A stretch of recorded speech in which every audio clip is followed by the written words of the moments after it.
Boa noite a todos, que a paz esteja conosco, alegria de viver, de trabalhar, de crescer e de produzir.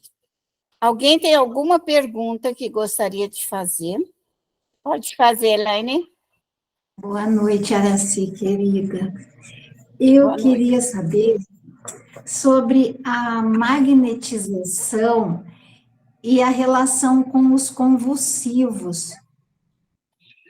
A magnetização quer dizer que houve uma energia. Tá? Quando nós vamos dar um passe, nós estamos usando a força eletromagnética. Então, eu estou doando, eu estou trabalhando com a ação e repulsão. Quando existe um processo obsessivo, que neste caso, que você está questionando, é um processo obsessivo. Junta-se, se reúne um grupo de espíritos, inimigos e adversários, todos eles, simultaneamente, emitem aquela energia negativa, ou de ódio, ou de vingança, ou de destruição, e a pessoa recebe todo esse impacto no sistema nervoso central. Então, aí ela tem essa convulsão que atira. Então, quando nós recebemos esse impacto maior, por nós não termos talvez nenhuma lesão, nem algo maior que pode nos levar a um desequilíbrio, no caso, o espírito já traz de uma reencarnação, alguma lesão, alguma machucadura, tá? Que ele já trouxe de sequelas, vamos colocar assim. Então, o obsessor, normalmente é um grupo, nunca é um só. É um grupo que aciona essas forças eletromagnéticas, então dá toda essa perturbação, dá todo esse desequilíbrio no espírito. Não sei se te respondi o que você queria saber. Sim, respondeu sim. E isso não tem nada a ver com quem é sonâmbulo. O sonambulismo não tem nada a ver com a interferência. Não. O sonambulismo é porque o espírito ele fica mais livre, mais solto, mas, de qualquer forma, ele domina o corpo. Quer dizer, ele ainda é o corpo físico dele, né? Ele levanta, ele anda, ele vai, mas ele está muito vinculado ao corpo. Que ele poderia deixar o corpo dormindo e sair. Mas, nesse caso, eles estão assim muito próximos um do outro. Então, ele age ainda no corpo físico. É esse processo. Então, por essa razão, que ao despertar, ele não lembra, porque ele estava numa dimensão espiritual. Então, ele esquece, ele não vê o que ele estava fazendo. São as pessoas que estão ali e que o espírito, de alguma forma, por conhecer, por uma coisa, ele passa na casa, sai na rua, vai em algum lugar de uma maneira natural dele. Mas há um vínculo, ele ainda comanda o corpo físico. Ele está muito próximo do corpo. Entendi. E, Araci, uma outra coisa, eu estou fazendo pesquisas sobre esses tipos de doenças que afetam o sistema nervoso, juntamente com a doutrina espírita, com a ação de fluidos e dos espíritos. E eu estava pesquisando sobre uma doença que chama síndrome de Tourette. É uma doença que ela aparece a partir dos 14 anos de idade e que a pessoa, ela começa a xingar, ela fala palavras de baixo calão, sempre são ofensas, nunca diz coisa boa, e sempre involuntariamente, mas que tem a ver com o contexto de onde essa pessoa está. E aí, dentro dos meus estudos, eu deduzi que isso seria uma subjugação, que é quando a pessoa faz independente de querer ou não, pode-se dizer isso? Sim. Vamos dizer assim, que a mediunidade, ela aflora aos 7 anos. Toda vez que nós fizemos uma troca das células mentais, de todo o nosso organismo, que ela se dá, alguns pesquisadores falam de 7 anos, outros falam de 5, eu vou para o 7. Então, nesse período de renovações de células mentais do organismo, ativa nosso cérebro. Então, o que acontece? A mediunidade flora, a criança pode ver, sempre teve a criança essa possibilidade, mas ela aflora. De 7 em 7 anos, nós trocamos todo o nosso sistema de células e tudo mais. Então, aos 14 anos, o que ocorre? Novamente vai ocorrer toda essa transmutação de células, de renovação, de crescimento, como aos 21, aos 28, e sucessivamente. Então, quando nós chegamos a uma certa idade, após os 40, aos 60, o que ocorre nesse período de 7 em 7 anos? Ocorre aquele momento em que parece que nós envelhecemos, nós não temos mais aquela renovação das células, vamos dizer assim, para ficar jovem. Então, de 7 em 7 anos, 49, e assim por diante, nós vamos tendo assim, uma espécie de decadência física, porque já não ocorre mais toda aquela frequência que acontecia com a nossa célula. Ou porque nós paramos de orar, ou entramos em algum processo de perturbação e não nos refazemos. Porque se nós nos refazermos, também não teremos esse envelhecimento tão precoce. Mas como ocorre de 7 em 7 anos o desenvolvimento da mediunidade, aos 14 anos poderia estar acessível. Neste caso, é visível, pode ser observado, pode ser analisado, mas, de ordem geral, nós temos aí 99% de casos como esse, em que o jovem se desequilibra, quer na bebida, quer na sexualidade, mas não de fala. É algo escondido, ou da mentira, ou da falsidade, quer dizer, aí N problemáticas. Então, somente um pai, uma mãe, que estiverem atentos, é que poderão observar esse pequeno deslize, vamos dizer assim. Então, é que surge na adolescência essa situação infeliz do jovem. Aí, aos 21, quando ele toma posse, vamos dizer assim, da sua consciência total, também pode haver esse pequeno desequilíbrio se ele não tiver uma formação moral e ética da família. Então, é muito importante a educação das crianças, desde antes do nascimento e após o nascimento também. É muito importante. Educar, falar, participar, ensinar, orientar. Então, essa educação que nós queremos trazer de uma maneira moral e ética, está mais vinculada à família do que à própria religião. Ok? Certo? Excelente explicação. Eu precisava dessa conclusão para eu finalizar isso e saber se o caminho que eu estava indo estava certo. Muito obrigada, Araci. É só mais uma coisinha. Pode-se dizer, então, que por isso que a partir dos 14 anos, que é a entrada da adolescência, o ser humano ele começa a se transformar, a se mostrar diferentemente de antes, ele começa talvez ter lembranças do que realmente o espírito era e Sim, começa a dar demonstrações, pode-se dizer isso? pode. Se você for atenta e pesquisadora, uma criança com 3, 4 anos, ela já mostra quem ela é. Se ela é uma pianista, se ela gosta de arte, se ela gosta de comida, o que ela gosta de fazer. Como ela pode apresentar todas as tendências negativas. De não respeitar a mãe, de não respeitar o pai, de falar, você não é meu pai, você não é minha mãe. Pode ter N reações. Isso aí só uma observação, uma análise metódico dessa situação é que você vai ter uma análise correta. Então, é muito importante a educação de família, porque depois dos 21 anos é difícil de educar. Então, não tem, principalmente para nós, a família espírita, falar assim, quando ele crescer, vai saber o que ele quer. Isso não existe. Eu ensino a criança, desde pequenininha, a orar, a respeitar o pai e a mãe, a ter princípios, ao trabalho. Porque se você pegar uma criança que nunca trabalhou e vai chegar aos 17 anos e vai dizer para ela, você vai trabalhar agora? Ela não tem noção de trabalho. Mas uma criança que com 3 anos, ela pega o chinelo, ela guarda isso, ela te ajuda, mesmo que finge que ajuda.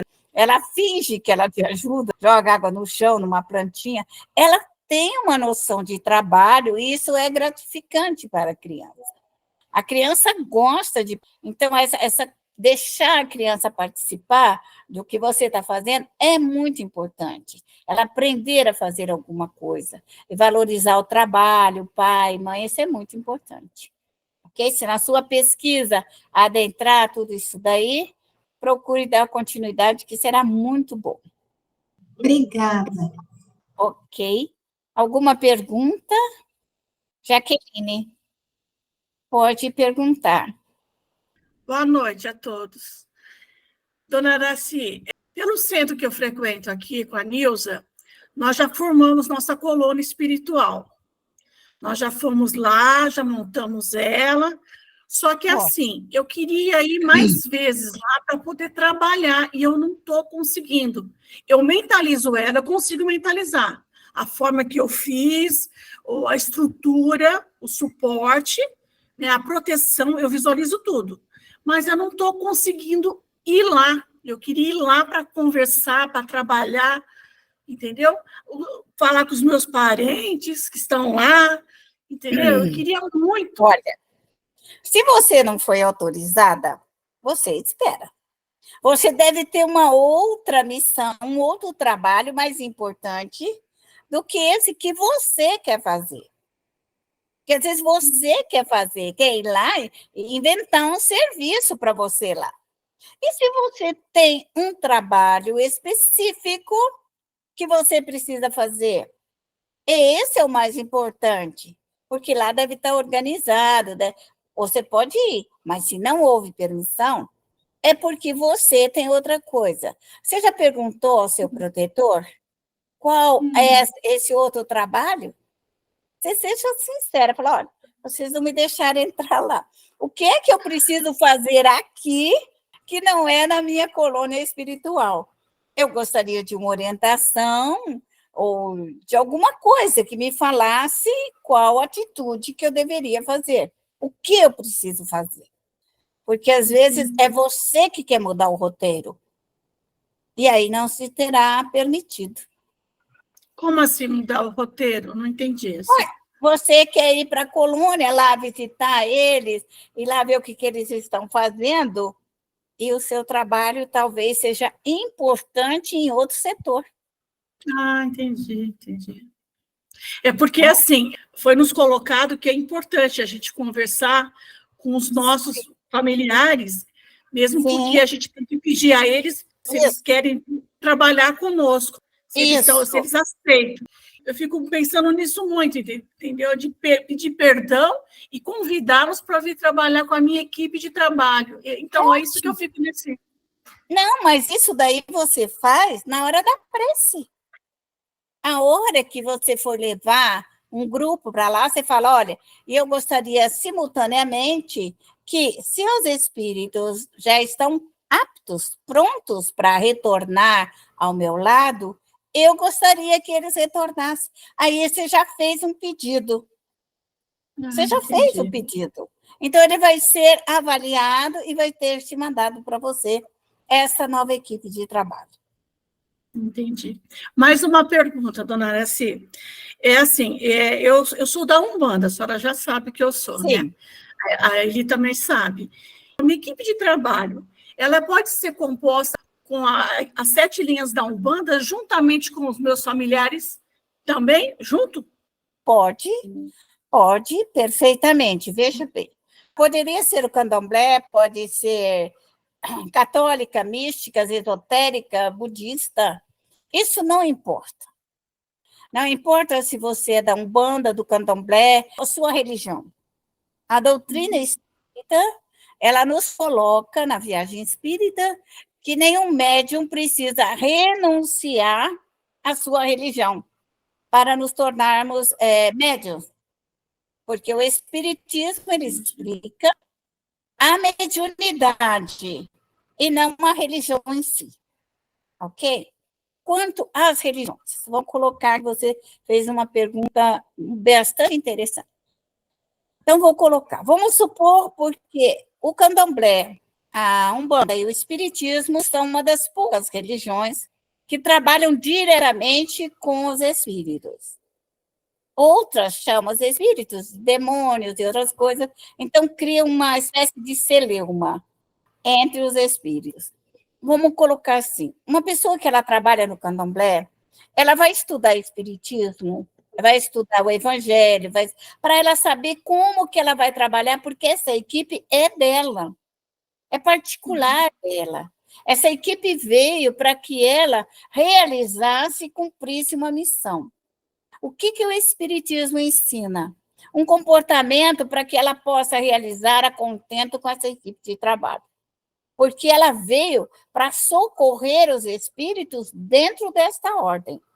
Formar uma colônia espiritual, levar todos esses espíritos do candomblé para as colônias, hospitais, pronto-socorros, educandários, o mesmo processo. Não vai mudar nada. O mesmo vai ficar Umbanda. Vai ter que socorrer dentro desse processo todos os espíritos que você está compromissada. Mas o que te dá o espiritismo? Te dá uma ética, uma maneira de socorrer os espíritos, amparar a sua família, levar todos eles para as colônias espirituais para socorrê-los. É isso que é importante. Então, o que acontece? A linha não importa. Se a pessoa ela é super católica, ela pode ser espírita. Porque ela vai rogar por Nossa Senhora, São Sebastião, Santo Agostinho, vai chamar a linha católica dela, porque é um compromisso com ela no catolicismo. Então, ela se vincula, se ela for budista, ela vai se vincular a toda aquela ordem, toda aquela disciplina, mas esse é um compromisso dela.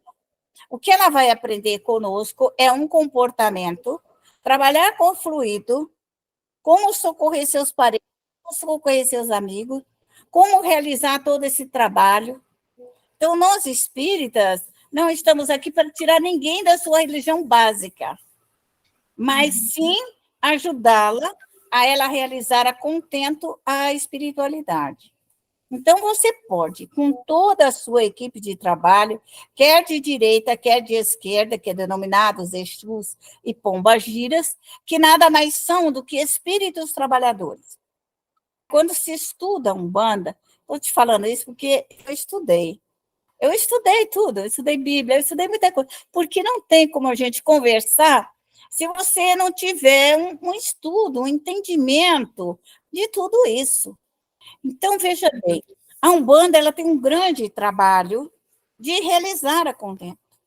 E todo umbandista deve trabalhar, socorrer os espíritos, e assim por diante nas escolas espirituais, como os católicos e qualquer outra religião. A sua equipe de trabalho ela será responsável junto com você.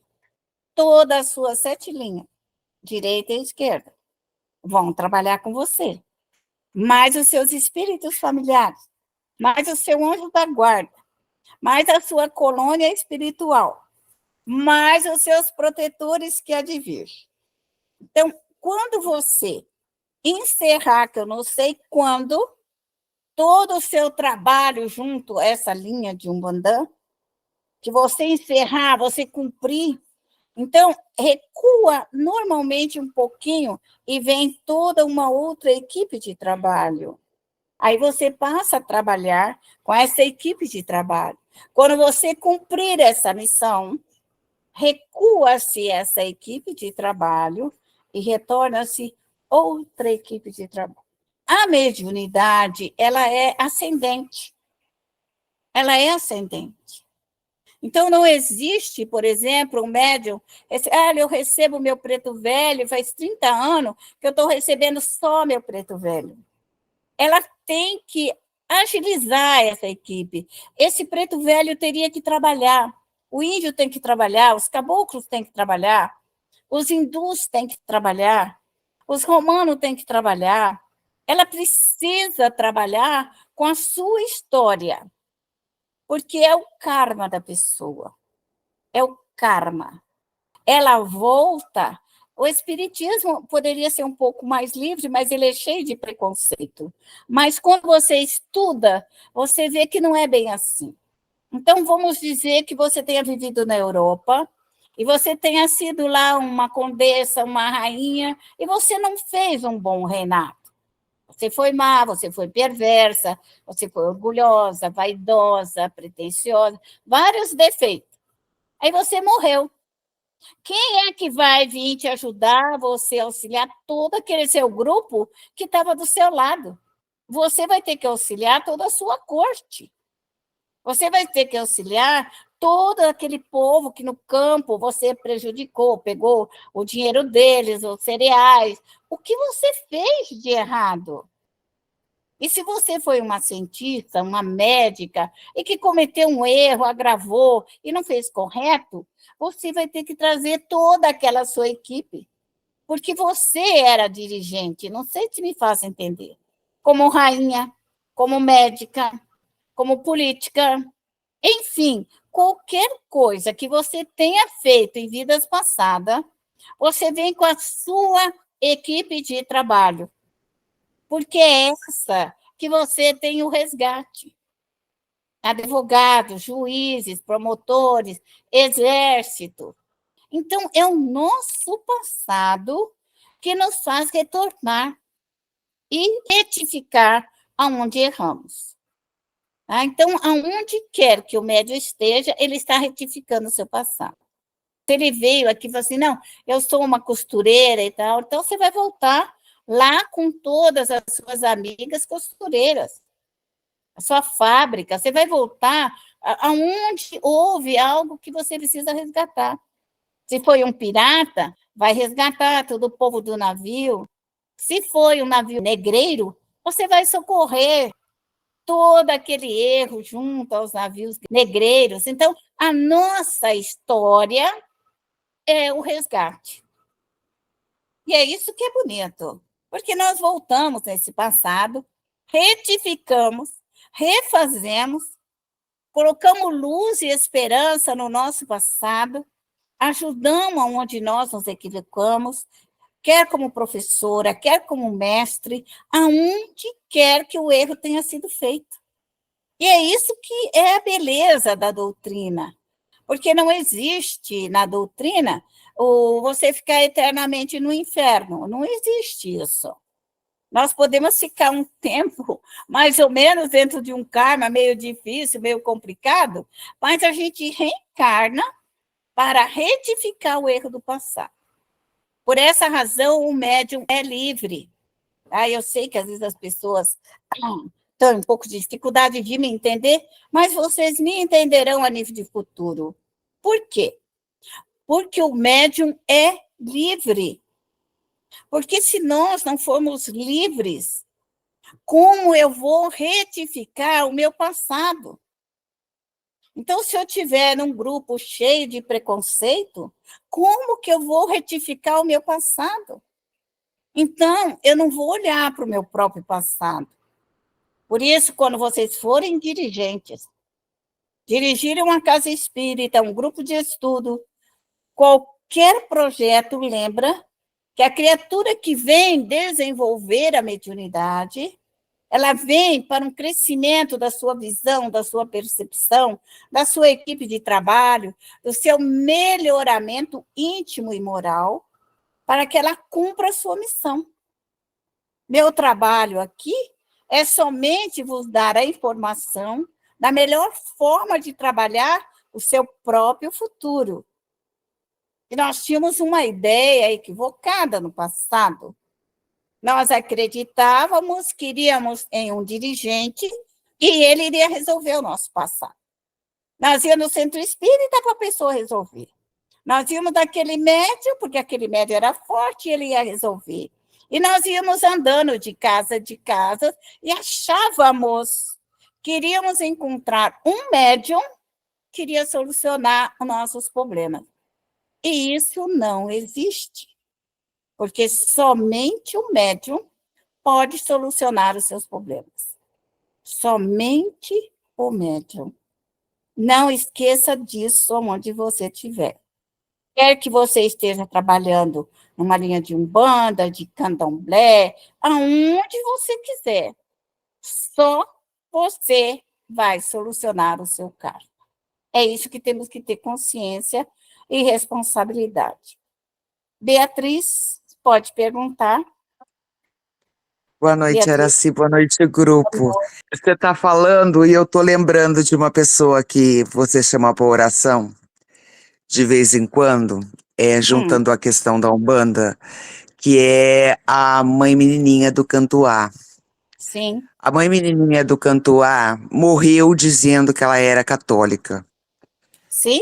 E ela serviu nos terreiros. E muitas vezes eu me perguntei como é que ela administrava isso dentro da cabeça dela. Mas acho que tinha que ser alguém da grandeza de mãe menininha, Odoiá, mãe menininha, para conseguir a passagem dos terreiros para a igreja católica tradicional. Eu acho que se não fosse ela, outro não conseguiria. Tanto é que hoje tem lavagem de escadaria, um monte de coisa. Os terreiros, as pessoas vão vestidas com a mesma coisa do terreiro e tal. Então tinha que ser alguém da grandeza da mãe menininha para curvar aí a igreja católica. E eu acho que é um exemplo bem disso daí que você está trazendo. A questão da mediunidade e da religião e de servir no posto em que foi colocado. Eu estava só lembrando disso daí e quis comentar, era só isso, era assim. Eu tenho um respeito muito grande pela mãe menininha. Eu não a conheci pessoalmente, mas certa feita eu tive uma dificuldade muito grande lá no norte do Brasil. Eu havia uma necessidade muito grande de socorro a ser prestado. Aí, naquele tempo, eu era aquele médium que as pessoas telefonavam, ligavam e pediam, e a gente ia socorrer, naquele tempo. Hoje a gente já não faz mais, mas naquele tempo. E havia uma necessidade muito grande, houve uma dor muito grande, e esse grupo, era um grupo grande, me pediu o socorro. E naquela época, depois eu não sabia a quem pedir naquele Nordeste, a quem suplicar naquele momento, lá em terras distantes, que eu estava aqui no Mato Grosso, como que eu iria para aquele Nordeste tão grande e pediria? Então veio na minha mente, faça a sua rogativa, mãe menininha. E eu roguei. E eu chamei. E eu pedi que ela viesse me auxiliar naquele momento, em benefício daquele povo, que havia uma necessidade muito grande. E ela me correspondeu ao meu pedido. E ela veio me ajudar carinhosamente e fez todo o amparo que eu precisava naquele momento, socorremos, levamos, fizemos todo um trabalho grande, um trabalho bom que nós fizemos. E depois eu fui vê-la, as colônias espirituais, e depois eu li mais alguma coisa. Aí que eu fui ler alguma coisa sobre ela. Eu não tenho preconceito, o importante é que o espírito me auxiliou na hora. E hoje eu tenho uma estima, uma gratidão por esse espírito. E eu peço sempre nos meus trabalhos que ela venha socorrer todos os médios do candomblé, todos. Aqueles que adentrarem, que vierem até mim, na minha equipe de trabalho, que vierem pedir socorro, que venham com essa força espiritual da mãe menininha e os leve para as colônias espirituais. Assim eu peço em qualquer linha.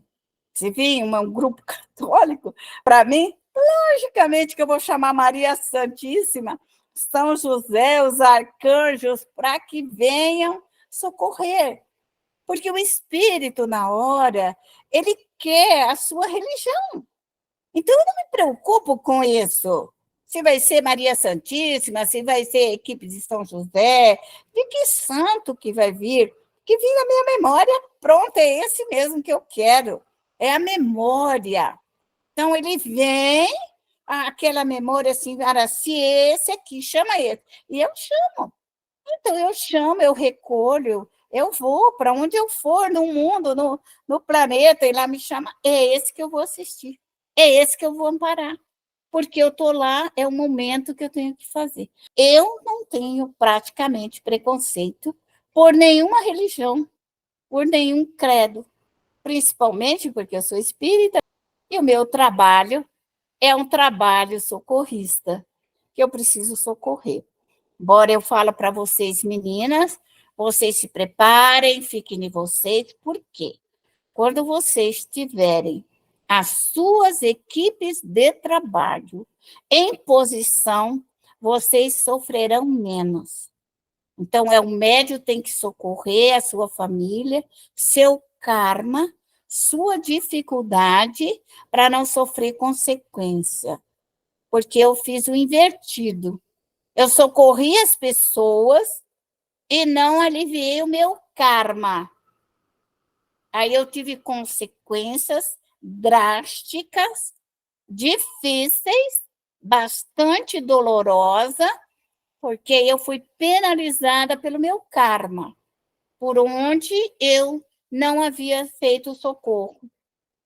Então, por essa razão, eu estou aqui. Primeiro, socorro familiar, socorro dos obsessores, socorro dos inimigos, socorro dos adversários, do orgulho, da vaidade, do egoísmo, todo aquilo que nós temos como defeito, realizamos o socorro, e aí nós somos mais livres e mais libertas, sem algemas do obsessor, para prestar o socorro.